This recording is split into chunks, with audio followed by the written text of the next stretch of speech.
राधिका का विवाह एक मध्यम वर्गीय परिवार में हुआ था। घर में सास, ससुर और पति आकाश थे।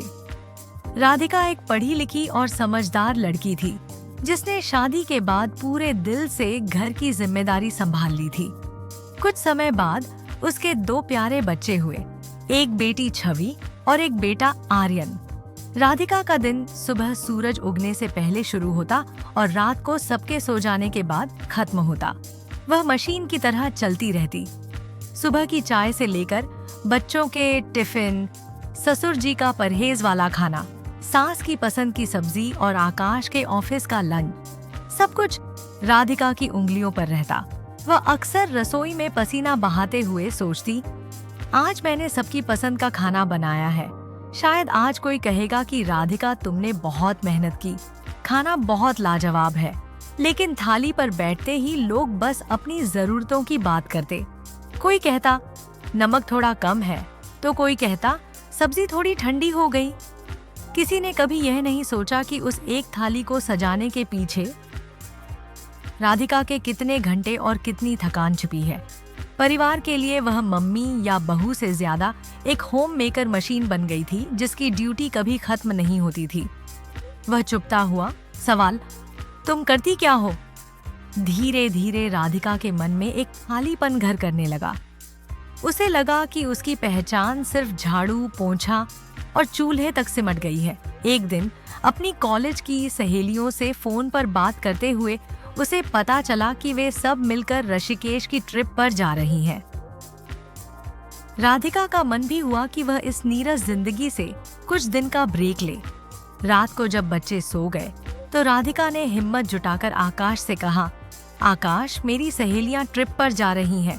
मैं सोच रही थी कि क्या मैं भी उनके साथ 4-5 दिनों के लिए चली जाऊं? मुझे थोड़े आराम की जरूरत है। आकाश ने अखबार से नजरें हटाए बिना हंसते हुए कहा, आराम? तुम्हें किस बात का आराम चाहिए राधिका? तुम घर पर ही तो रहती हो। आखिर दिन भर करती क्या हो? ऑफिस की भागदौड़ तो मुझे करनी पड़ती है, तुम तो बस घर संभालती हो। यह वाक्य राधिका के दिल में तीर की तरह चुभा। करती क्या हो? यह शब्द उसके कानों में गूंजने लगे। उसकी सालों की तपस्या, उसकी रातों की नींद और उसकी थकान को एक पल में कुछ नहीं कह दिया गया था। राधिका को बहुत दुख हुआ और उसने गुस्से में ठान लिया कि वह जाएगी। उसकी चुप्पी देखकर आकाश को थोड़ा अजीब लगा। उसने झेंपते हुए कहा, ठीक है बाबा, चली जाओ, मना कौन कर रहा है। अगले दिन राधिका अपना बैग पैक करके निकल गई। घर वालों को लगा कि 4 दिन की तो बात है, संभाल लेंगे। लेकिन असली कहानी तो अब शुरू होनी थी। पहला दिन सुबह 7 बजे ससुर जी को चाय नहीं मिली क्योंकि आकाश सो रहा था। आर्यन को स्कूल के लिए मोजे नहीं मिल रहे थे और छवि रो रही थी क्योंकि उसकी चोटी बनाने वाला कोई नहीं था। आकाश ने जैसे तैसे पोहा बनाने की कोशिश की, जो आधा कच्चा और आधा जल गया। दूसरा दिन घर का कोना कोना बिखरने लगा। सिंक में बर्तनों का ढेर लग गया और वॉशिंग मशीन में कपड़े ठसाठस भरे थे। सास ससुर को समय पर दवाइयां नहीं मिली क्योंकि किसी को पता ही नहीं था कि कौन सी गोली कब देनी है।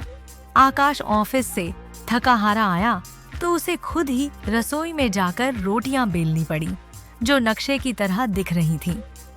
तीसरे दिन तक आते आते आकाश, बच्चे और दादा दादी सब बेहाल हो गए। बच्चों को समझ आया कि जो परांठे वे रोज नखरे करके छोड़ देते थे, उन्हें बनाने में कितनी मेहनत लगती है। आकाश को एहसास हुआ कि राधिका सिर्फ खाना नहीं बनाती थी, वह पूरे घर के सिस्टम को चलाती थी।